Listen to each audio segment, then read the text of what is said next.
Hi guys, welcome back. You're still tuned into Trading Hour on CNBC TV 18. For now, it is just a minor green tick on the Nifty that we are seeing. So around 10 points higher is what we have on the Nifty. We've come significantly off the day's high. Like you can see on your screen, the day's high was closer to around 17,715. So we've come almost 90 points off that level. But let's talk about the world of commodities as well. We have Manisha joining us, and today she's going to tell us about the move in copper prices. Manisha? Thank you for that, Pavitra. Well, the strength in US dollar index seems to be weighing on across many of these commodities as well, but not copper, because we are still trading at around 7-month highs onto this one, with support coming in because of supply disruptions in the Las Bambas mine in Peru, which accounts for 2% of global copper production, and we have seen much of those facilities and mines shut down.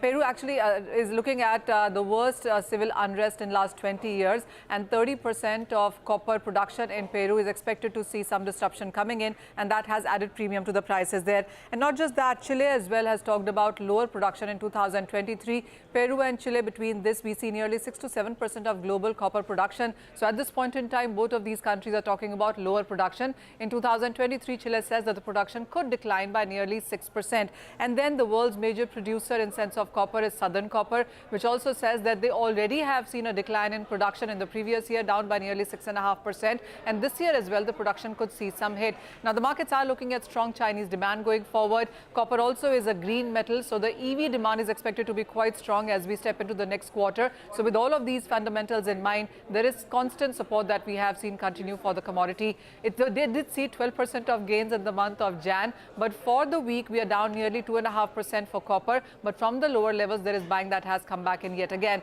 Markets do watch out for the non-farm payroll data today, because the further direction and the movement in prices would come in from that. Okay, all right, Manisha, thank you so much for joining us. So that's all about copper in the commodity segment. Time for a short break now. When we return, we'll be joined by the management of eClerx to discuss the company's